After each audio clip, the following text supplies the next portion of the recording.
ये मोहिनी, तुम भी नौकरी करो। अब मुझे कहाँ नौकरी मिलेगी? मम्मी बताओ अब मैं क्या करूँ? हे भगवान, क्या सोचकर घर जमाई दामाद लाई थी मैं कि मेरी बेटियां मेरे पास रहेंगी और खुश रहेंगी, लेकिन इन आलसी दामादों ने तो हमारी ज़िंदगी को भी प्रॉब्लम में डाल दिया है। मैं तो कहती हूँ मम्मी, हम लोग वापस अपनी जॉब पर जाना शुरू कर देते हैं। बता देते हैं इन लोगों को कि हमने प्रेगनेंसी का बहाना किया है। नहीं नहीं बेटा, ऐसी गलती भी मत करना। अगर तुमने ऐसा किया तो इन तीनों की आदत और ख़राब हो जाएगी। अरे आज नहीं तो कल कभी तो तुम प्रेग्नेंट होगी, तब वापस यही प्रॉब्लम आएगी। तब क्या करोगी तुम तीनों? हाँ मम्मी, आपकी बात तो बिल्कुल सही है। इन लोगों को तो सुधारना ही पड़ेगा। लेकिन कैसे? अपने बच्चों के आने की खबर सुनकर भी इन लोगों पर कोई असर नहीं हो रहा। पैसे कमाने के लिए घर से बाहर निकलना ही नहीं चाहते ये तीनों। अब मेरे दिमाग में एक प्लान आया है। तुम तीनों चिंता मत करो, उन तीनों को बुलाओ, फिर मैं बात करती हूँ। थोड़ी देर बाद कावेरी जी अपने तीनों दामादों को सामने बुलाकर अपनी बात कहना शुरू करती हैं। अविनाश, सुमित और विवेक, देखो बेटा, मैं ना तुम तीनों से बड़ा प्यार करती हूँ, इसीलिए तो तुम्हें घर जमाई बना कर रखा है मैंने। अरे मम्मी जी, सीधे सीधे कहिए ना, क्या बात है? प्यार तो हम भी आपको बहुत करते हैं। अरे मम्मी जी, आपकी इज्जत भी बहुत करते हैं।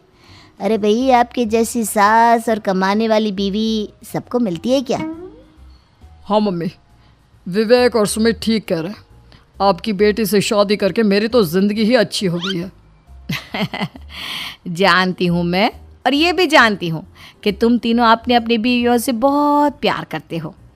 बेटा, बात ऐसी है कि हमारे कुल गुरु ने कहा है कि प्रेग्नेंट होने के बाद मेरी तीनों बेटियां शुरू के 4 महीने हमारे गांव में जाकर रहेगी, जहां मेरे चाचा जी रहते हैं। अरे लेकिन क्यों मम्मी, गांव में जाकर रहने की क्या ज़रूरत है इन तीनों को? वो क्या है ना बेटा, हमारे परिवार को एक श्राप है। अगर मेरी बेटियों ने यहाँ पर बच्चा पैदा करने की कोशिश की तो उनके बच्चों को कुछ भी हो सकता है।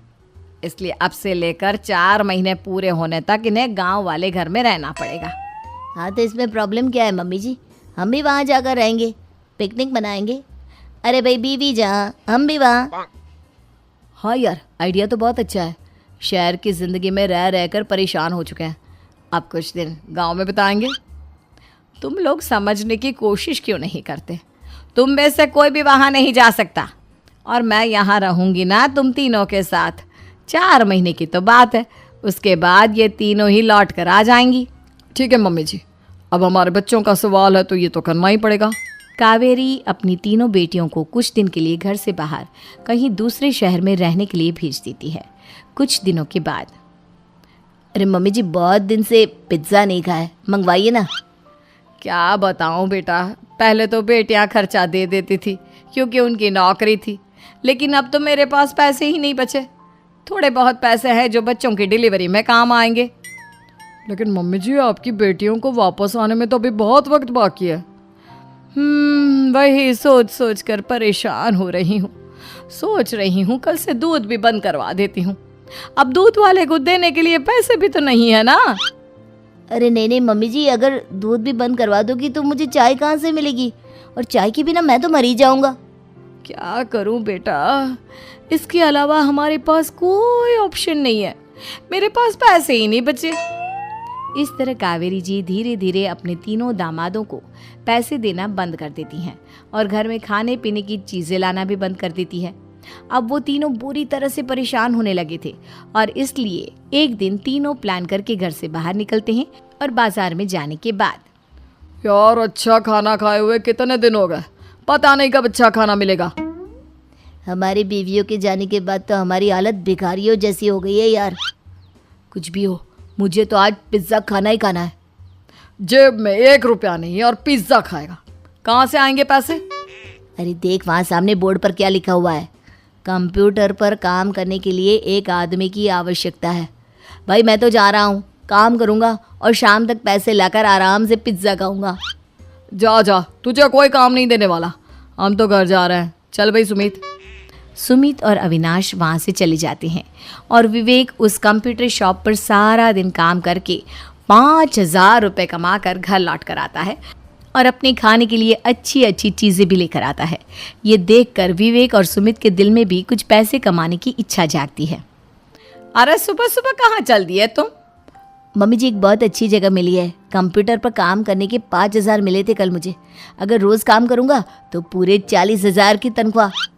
अरे वाह, ये तो बहुत अच्छी बात है दामाद जी, आपको जाना ही चाहिए। सुमित और अविनाश विवेक को इस तरह तरक्की करते देखकर परेशान हो जाते हैं और वो दोनों भी काम की तलाश में निकल पड़ते हैं। धीरे धीरे उन दोनों को भी काम मिल जाता है। अब कावेरी के तीनों दामाद छोटी मोटी नौकरी करके अच्छा पैसा कमाने लगे थे। एक दिन कावेरी उन्हें अपने पास बुलाती हैं। अरे वाह, विवेक 40,000 कमा लेता है, अविनाश 60,000 और सुमित तुम भी 40,000 के आसपास कमा ही लेते हो। कुल मिलाकर तुम अच्छे खासे पैसे कमा रहे हो बेटा। हाँ मम्मी जी, बहुत मज़ा आता है जब महीने के एंड में मोटी रकम हाथ में आती है। पूछिए मत मम्मी जी, घर में रहकर रोटी बना बना कर और तो जैसा महसूस होने लगा था मुझे तो। हाँ बेटा, तुम तीनों की बात तो बिल्कुल ठीक है। और जानते हो, अब तुम तीनों की पत्नियां भी वापस लौट कर आने वाली है। लेकिन मम्मी जी, अभी तो उन्हें गए सिर्फ 2 महीने हुए हैं। आपने तो कहा था वो 4 महीने के बाद लौट कर आएंगी। ऐसा कुछ नहीं है बेटा, मैं सिर्फ तुम तीनों को सबक सिखाना चाहती थी कि आदमी घर में बैठकर बीवी की कमाई खाता हुआ अच्छा नहीं लगता। इस दुनिया में हर इंसान को मेहनत करनी चाहिए, काम करना चाहिए, चाहे वो औरत हो या आदमी, ताकि अपने परिवार को संभाल सके। कावेरी की बात सुनकर उन तीनों को अपनी गलती का एहसास होता है और कावेरी उन्हें सच बता देती है कि ईशा, सुहाना और मोहिनी शहर में ही कहीं दूसरी जगह रह रहे थे। शाम के वक्त उन तीनों की पत्नियां लौट कर आ जाती है और कावेरी जी का परिवार एक खुशहाल परिवार की तरह रहने लगता है।